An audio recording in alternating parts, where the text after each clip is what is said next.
Hello, developers, and welcome to PHP Architect Community Corner, where we have conversations with members of the web development community. I'm your host, Scott Keckwarn, and today we're having a conversation with Daniel Mendoza about his work at Storyblok and also his talk at JStek on using AI to learn. Daniel Mendoza is a senior developer relations engineer at Storyblok who blends technological know-how with a genuine passion for developer experience. He loves sharing knowledge, creating helpful content, and being an active part of the developer community. Thank you, Daniel, for finding some time to talk to us today.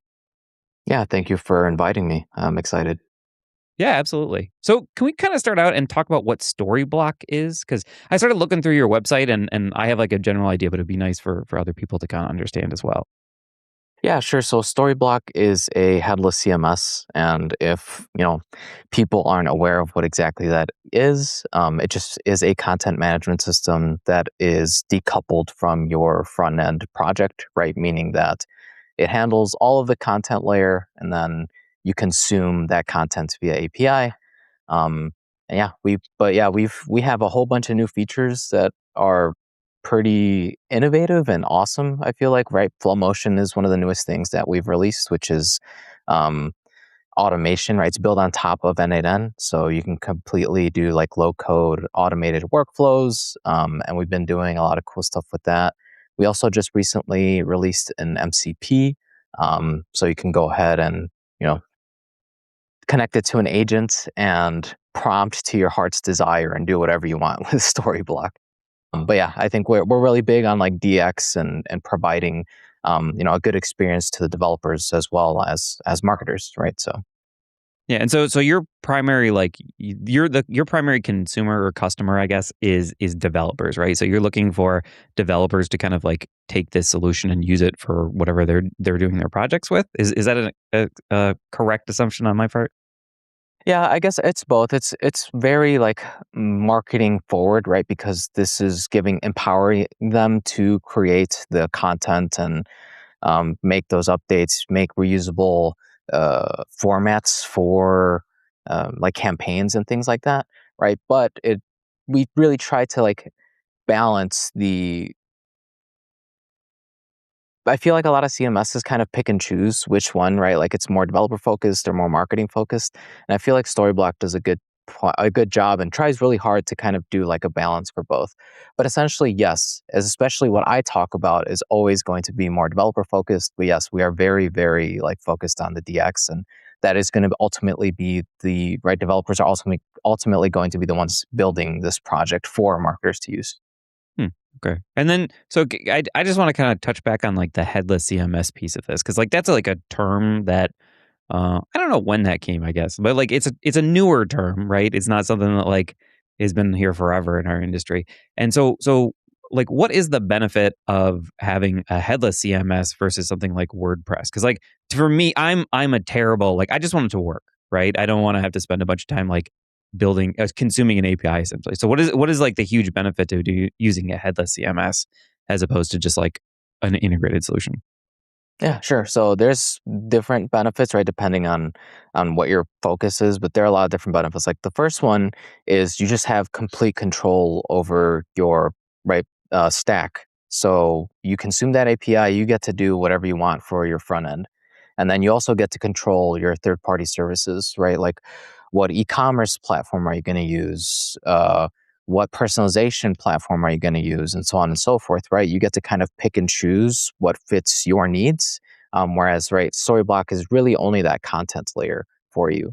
And then on top of that, right, since you do have those options, you don't get stuck in like vendor lock-in, for example, when you have these ginormous DXPs that offer all different types of features and offerings, and you kind of sometimes just have to pay for everything, and sometimes you only use maybe one or two of those things, right? So you kind of get to freedom to pick and choose and pay for what you need with Storyblok, as well as complete development freedom, right? You get to choose where it's hosted, what you're building on, so on and so forth. So those Okay. are the biggest benefits. Okay. And I think like while we were talking, it finally clicked for me because I just like I'm working on a project where we have an application, a software as a service application, and then there's also a blog that we maintain.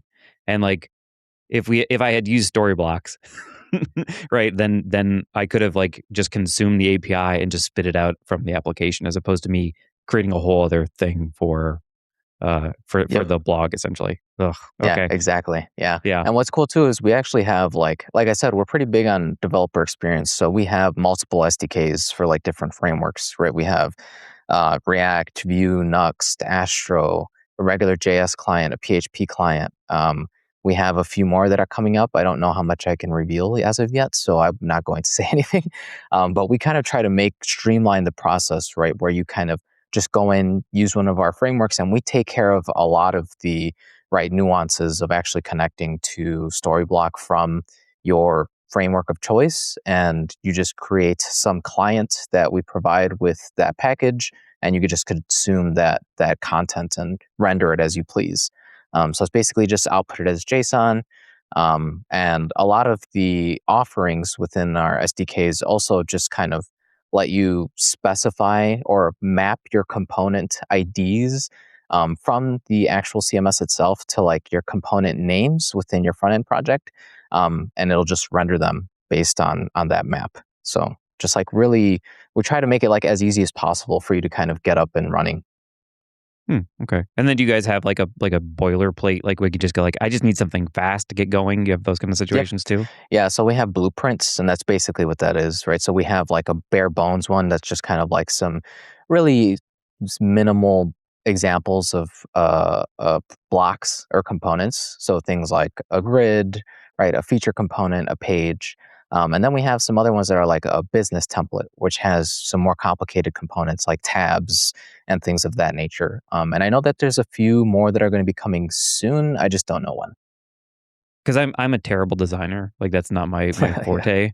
And so like usually it's just like I would like whatever the starting thing is and we'll go from there. So that's really helpful. And then so the other thing that you kind of touched on is like so AI is like this big piece, right? And so you guys have the N8N automation, Yeah. but you also you were talking about how you have an MCP client. And so can you kind of Mhm. explain like what are people doing with that? Like how are they interacting with the data through the MCP client? Yeah, so we just released it, I think, about around the same time that we released Full Motion, which is about a month, not even a whole month ago, actually. So I think we're still kind of gathering on how people are using it. But the way that so my primary job is creating content, right, for our users. So I've been doing a lot with the MCP based on what some of our users have been asking for, or like how can this actually be beneficial to Storyblok users? And so one of the things that I'm actually working on right now, uh, I have a lot of different things, but I have like two that are pretty exciting. So one of them is mixing the tools that we already have that exist in place with the MCP to create like a full automated process, right? So for example, our CLI, we have things where you can right create push and pull component schemas, actual entries from your CMS or from your space, and you can sync that across different spaces. You can make migration. So let's say you make a schema change. Usually, let's say you change a field, and that field used to be text, now it's rich text. You have to create a migration script that alters that value to fit the new format, right? Because our rich text is not an HTML string, it's actually a JSON format, it's TipTaps format. So there's actually like quite a bit of transformation that goes on there, especially if you're not too familiar. So that's where like our MCP kind of comes into play with the help of an agent, right? It knows the structure of what the Storyblok rich text should look like, and so it can help you actually create that migration script for you to actually get that value to right sync correctly when you actually run that command. So just kind of mix and matching with our existing tooling, as well as like an end-to-end workflow from Figma all the way up to an actual prototype within Storyblok and right Next.js, for example. So that one is not a promise. I'm working on it, and I think it's going to work. But yeah, so we'll see. It's always fascinating to me, like how MCP allows us to glue all these things together. Like, I don't want to say seamlessly, but like, it's the glue layer, right? And so that's a really those are both really interesting use cases, especially as somebody who's not a designer and who is terrible at front end stuff.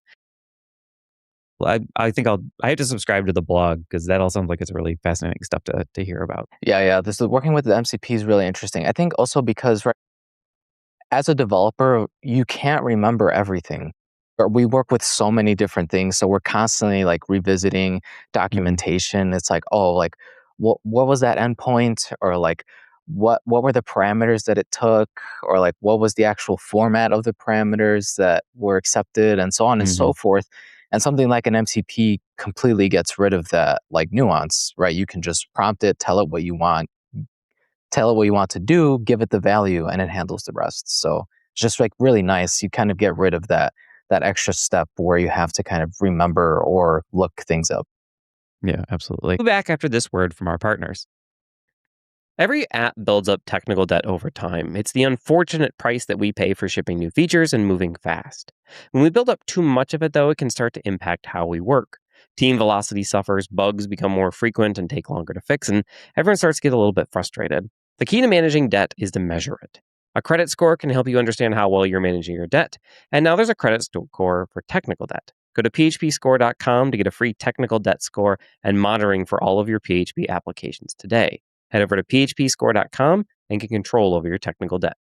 And we're back with Daniel Mendoza. So the reason that you're on my radar is that you're going to be one of the speakers at JStek this year, and you're giving a talk entitled "AI Help Me Learn Vue Through the Lens of a React Developer." And so, as a back end developer who very very lightly deals with the front end, about half of that I understand. So can you kind of walk us through like what it is that your talk is going to be about and what people can expect? I think what I really focus on is, and I don't want to give too much away, right? Because I want people to attend the talk.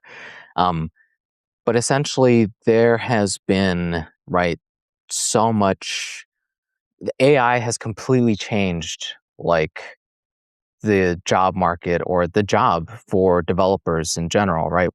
It's not the same job that it was like just 3 years ago, even. Um, and it's constantly changing. And that came with a lot of, right, kind of fear of like, am I going to lose my job? Is AI actually going to be replacing developers? And so on and so forth, right? Things like that, where we're constantly asking those questions every day. Some days it's yes, some days it's no, some days it's I don't know. Right. And so the idea is to kind of not use AI to, in a way where it can replace you, right? Make sure you stay relevant, essentially.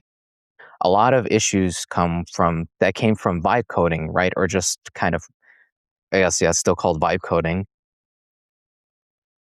What a lot of the issues were like security issues, right? Because people either don't know what they're doing, like, right, you give some CEO or some marketer or just some random person the ability to create a project and they create a cool idea, but then they ship it to production without actually understanding what's happening in the background.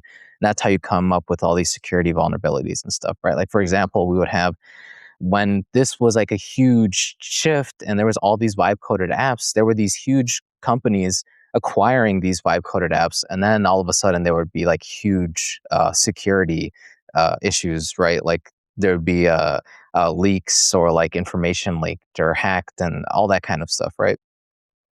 So the idea is basically just to step away from that, right? That isn't how we should be using AI. We should be really using it in a way that does empower us as developers, but we should be using it in a way that helps us understand what it's actually doing, right? So for example, if I'm going to create an app this is said a lot now, I think, is like that languages are becoming irrelevant, basically, right? Like you can basically, as long as you understand like the the concepts of of development, of web development or backend development, whatever it may be, right? You can go in, use AI and create an application regardless of the language that it's written in. But there are still nuances, right? Depending on what language it is and what your knowledge is.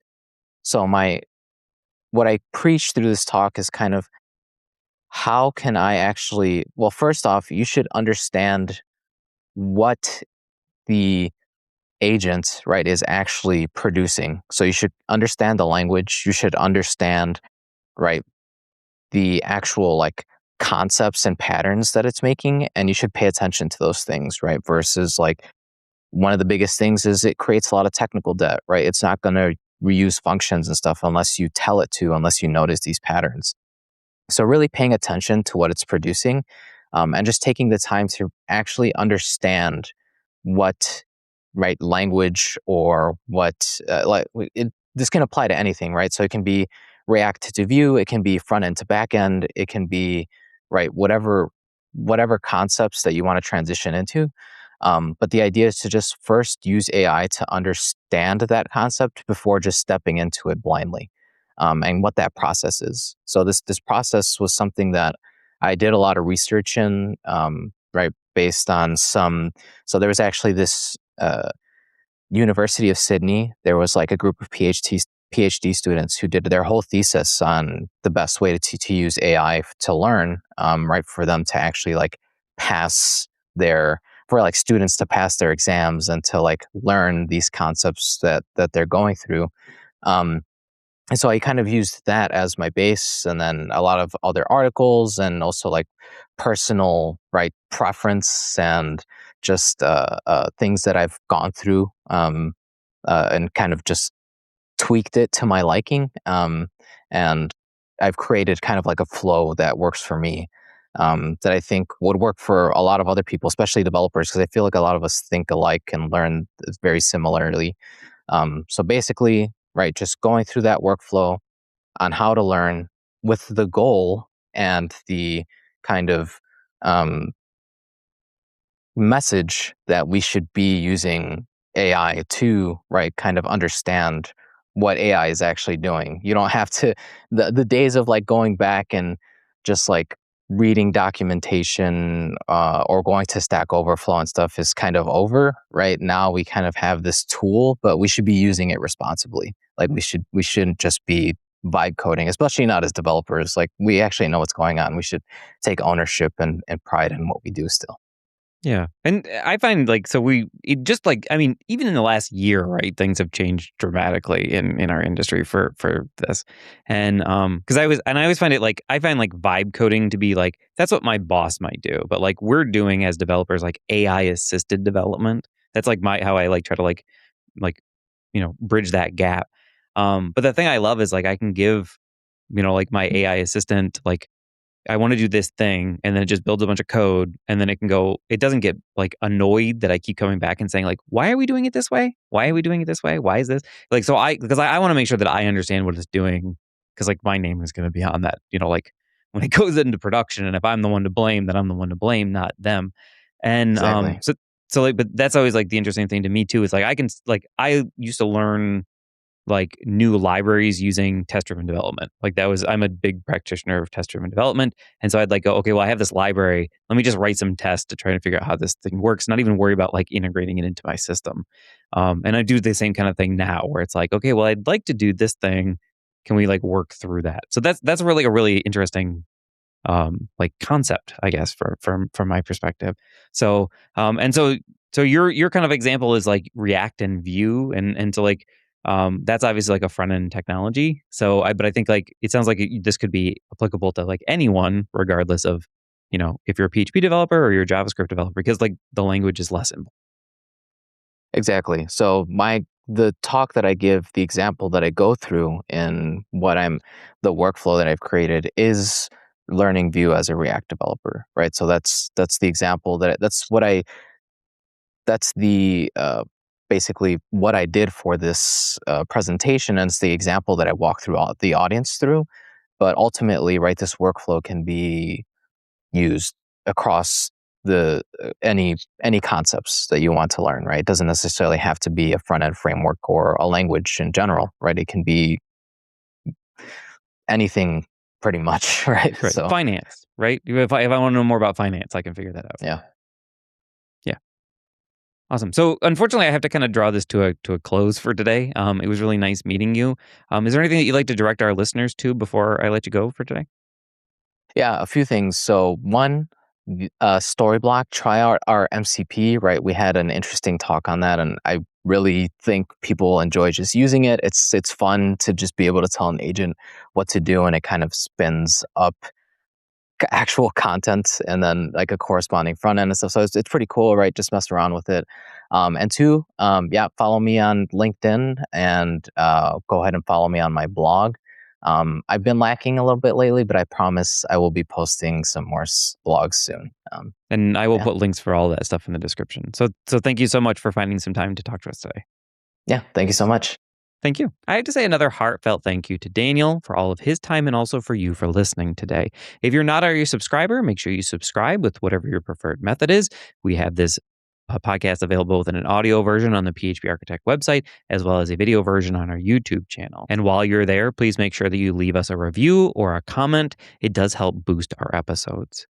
This is Scott Keck Warren for the PHP Architect Community Corner signing off and remind you to keep listening, keep coding, and keep reading.